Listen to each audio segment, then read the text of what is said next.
जगह से हमारे दो सहयोगी हमारे साथ जुड़े हुए हैं। विवेक आगरा से जुड़े हुए हैं, सुमित झा भी हमारे साथ जुड़ गए हैं बिजनौर से। विवेक, आपके पास आते हुए देखिए किस तरीके से वक्फ कानून को लेकर सियासत लगातार हो रही है, किस तरीके से भड़काऊ बयानबाजी दी जाती है, धमकी दी जाती है। पहले 15 मिनट, 5 मिनट और अब 1 घंटे की धमकी दी जा रही है। क्या हो रहा है कि भारत के संविधान पर भरोसा नहीं है विपक्षी पार्टियों को? देखिए, 100 बात की एक बात है, जो भी ये मसूद हैं, मदनी हैं या फिर ओवैसी हैं, जो कुछ भी कह लें, एक बात तो तय है कि जो अमित शाह ने कह दिया कि अगर कानून बन गया तो आप उसे कैसे नहीं मान सकते, संविधान की बात को दरकिनार करने की बात आप कैसे कह सकते हैं, एक बड़ा सवाल इन्होंने कह दिया। और समझदार जो लोग होते हैं उनको इशारा काफी होता है। ऐसे में कौन भड़का रहा है? अगर मुस्लिम गुटों की बात करें, धर्मगुरुओं की बात करें, मौलानाओं की बात करें, तो उन्होंने साफ तौर पर कह दिया है कि भाई कहीं से भी। और हमें ये बताइए कि जो ये मौलाना है जो कि खुद कह रहे हैं कि नहीं हम इसे मानने को तैयार नहीं है, तो क्या कभी जाकर के उस बस्ती में जो कि गरीब मुसलमान है, पासबानदा मुसलमान है, क्या उनको जाकर समझाया उन्होंने कि इस कानून के बिंदु क्या है? लेकिन हाँ, नहीं मानना है तो नहीं मानना है। तो विरोध की जो राजनीति है वो साफ तौर पर दिखती है। और हालांकि ये जरूर वो कह रहे हैं कि आगे आने वाले दिनों में और भी प्रदर्शन होंगे, हम अपनी बात को किस तरीके से मनवाएंगे, या फिर जो प्रदर्शन का आकार होगा, जो प्रारूप होगा, वो क्या होगा। लेकिन यह कहना कि 15 मिनट दे दीजिए, कभी 60 मिनट दे दीजिए, कभी 1 घंटे दे दीजिए, तो इस देश में कानून नाम की चीज है। और एक बार अगर कुछ कानून अगर बन गया तो केंद्रीय गृह मंत्री ने जो इशारा कर दिया है वो साफ शब्दों में कह दिया है कि कैसे नहीं मानना होगा। इस देश का कानून है और कानून ऐसा थोड़ी है कि सड़कों पर बना था। ये सदन में दोनों जगह पर बहस हुई, लोकसभा में बहस हुई, राज्यसभा में बहस हुई, और वक्फ कानून को लेकर के जो बातें हैं वो बिल्कुल स्पष्ट हैं। इसमें इफ और बट की कोई जगह नहीं होती है। लेकिन इतना तय है कि जो मसूद कह रहे हैं या फिर मदनी कह रहे हैं, हमने 8 घंटे का समय दिया है और अगर विपक्ष की ओर से ये मांग की जाती है कि समय बढ़ाया जाए तो बढ़ाएंगे भी। समय बाकायदा बढ़ाया भी गया था, उसके बाद भी इस बिल को जल्दबाजी में पास कराने और कानून बनाने की बात विपक्ष की ओर से कही जा रही है और अब लोगों को भड़काया जा रहा है। सुमित भी हमारे साथ बिजनौर से जुड़े, वापस लौटेंगे उनके पास। लेकिन बता दें आपको कि एक बार फिर वो बयान सुना देते हैं कि कांग्रेस सांसद इमरान मसूद और जमीयत उलेमा हिंद के प्रमुख महमूद मदनी वक्फ को लेकर कैसे लोगों को भड़का रहे हैं। ये मुसलमान सबसे बड़ा हमला है,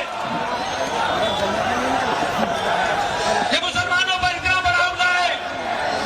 और ये बात आपसे इसलिए कह रहा हूं कि आज लड़ाई मुसलमान सिर्फ तुम्हारी नहीं है। ये हमला असल मानों में अगर किसी पर है तो ये असल हमला इस्लाम के ऊपर है। आपसे कहना चाहता हूं कि जिस दिन सरकार में आएंगे 1 घंटे के अंदर इसको जो कानून बना करके लाए हो हम इसको ठीक करने का काम कर रहे हैं।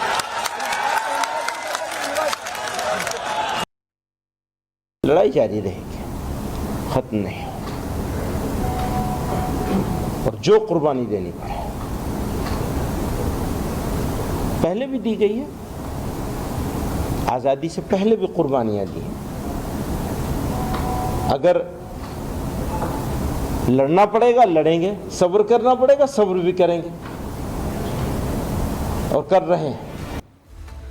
और बिजनौर से सुमित भी हमारे साथ जुड़े, आगरा से विवेक जानकारी दे रहे हैं। सुमित, लगातार हम देख रहे हैं सहारनपुर से लेकर हैदराबाद तक लोगों को भड़काने की कोशिश की जा रही है और साथ में पश्चिम बंगाल से लेकर कई राज्यों के अलग अलग जिले जल रहे हैं। लेकिन इन लोगों को समझ में नहीं आ रहा है कि जो अपने फायदे की बात कह रहे हैं वो देश का नुकसान कर रहे हैं। दरअसल इसके पीछे वजह क्या है? मैं मदनी या फिर इमरान मसूद हो या ओवैसी हो या इनके बयान हो, आप जरा गौर से देखिए कि ये क्या कह रहे हैं। इनके पास तर्क नहीं है, लॉजिक नहीं है कि वक्फ कानून का विरोध हम क्यों करें। दरअसल इस कानून के आ जाने के बाद से उन तमाम संपत्तियों की जांच शुरू हो गई है और जांच में दस्तावेज मांगे जा रहे हैं, वो दस्तावेज आप नहीं दे पा रहे हैं। संभल में मैं गया था, संभल में ही एक उदाहरण है दरगाह को लेकर वहां पर तहसीलदार गए, प्रशासन ने कागज मांगा, कागज नहीं है, 7 सालों से मुतवल्ली की तैनाती नहीं की गई है और जो रिन्यूअल की प्रक्रिया है वो तक नहीं की गई। वहां इंक्रोचमेंट किया गया, अवैध अस्पताल चलने की बात हो रही है। तहसीलदार ने कहा वहां तंत्र मंत्र का काम हो रहा है और गरीब मुसलमानों का शोषण किया जा रहा है, उनसे वसूली की जा रही है। तो आप समझिए ये विरोध क्यों है, ये भड़काने वाली बात क्यों है? क्योंकि इनका जो धंधा है वो बंद हो रहा है और इनके वसूली के काम बंद हो रहे हैं। वक्फ की संपत्तियों के नाम पर जो अवैध अतिक्रमण ये करते जा रहे थे और इनसे मोटी कमाई इनकी हो रही थी वो अब बंद हो जाएगी। तो इसीलिए ये फड़फड़ाहट है, इसीलिए ये डर है और इसीलिए ये खीज है कि मदनी कहते हैं कि हम कुर्बानी देंगे। कुर्बानी मदनी नहीं देंगे, उनके बयान के आधार पर वो आम मुसलमान नौजवान और अलग अलग जगह से हमारे दो सहयोगी हमारे साथ जुड़े हुए हैं। विवेक आगरा से जुड़े हुए हैं, सुमित झा भी हमारे साथ जुड़ गए हैं बिजनौर से। विवेक, आपके पास आते हुए देखिए किस तरीके से वक्फ कानून को लेकर सियासत लगातार हो रही है, किस तरीके से भड़काऊ बयानबाजी दी जाती है, धमकी दी जाती है। पहले 15 मिनट, 5 मिनट और अब 1 घंटे की धमकी दी जा रही है। क्या हो रहा है कि भारत के संविधान पर भरोसा नहीं है विपक्षी पार्टियों को? देखिए, 100 बात की एक बात है, जो भी ये मसूद हैं, मदनी हैं या फिर ओवैसी हैं, जो कुछ भी कह लें, एक बात तो तय है कि जो अमित शाह ने कह दिया कि अगर कानून बन गया तो आप उसे कैसे नहीं मान सकते। संविधान की बात को दरकिनार करने की बात आप कैसे कह सकते हैं? एक बड़ा सवाल इन्होंने कह दिया। और समझदार जो लोग होते हैं उनको इशारा काफी होता है। ऐसे में कौन भड़का रहा है? अगर मुस्लिम गुटों की बात करें, धर्मगुरुओं की बात करें, मौलानाओं की बात करें, तो उन्होंने साफ तौर पर कह दिया है कि भाई कहीं से भी। और हमें ये बताइए कि जो ये मौलाना है जो कि खुद कह रहे हैं कि नहीं हम इसे मानने को तैयार नहीं है, तो क्या कभी जाकर के उस बस्ती में जो कि गरीब मुसलमान है, पासबांदा मुसलमान है, क्या उनको जाकर समझाया उन्होंने कि इस कानून के बिंदु क्या है? लेकिन हाँ, नहीं मानना है तो नहीं मानना है। तो विरोध की जो राजनीति है वो साफ तौर पर दिखती है। और हालांकि ये जरूर वो कह रहे हैं कि आगे आने वाले दिनों में और भी प्रदर्शन होंगे, हम अपनी बात को किस तरीके से मनवाएंगे, या फिर जो प्रदर्शन का आकार होगा, जो प्रारूप होगा वो क्या होगा। लेकिन ये कहना कि 15 मिनट दे दीजिए, कभी 60 मिनट दे दीजिए, कभी 1 घंटे दे दीजिए, तो इस देश में कानून नाम की चीज है। और एक बार अगर कुछ कानून अगर बन गया तो केंद्रीय गृह मंत्री ने जो इशारा कर दिया है वो साफ शब्दों में कह दिया है कि कैसे नहीं मानना होगा। इस देश का कानून है और कानून ऐसा थोड़ी है कि सड़कों पर बना था।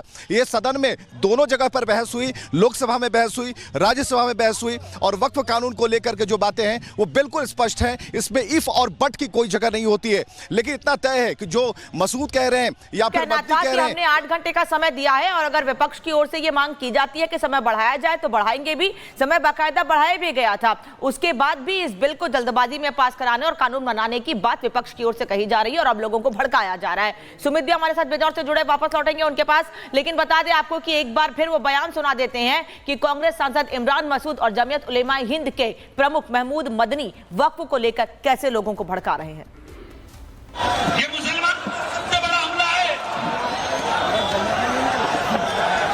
ये मुसलमानों पर इतना बड़ा हमला है।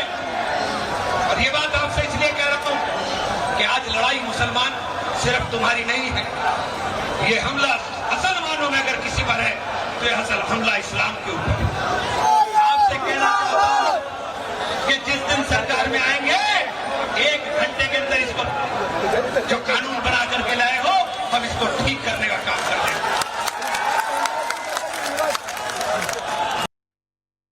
लड़ाई जारी रहेगी, खत्म नहीं। और जो कुर्बानी देनी पड़े, पहले भी दी गई है,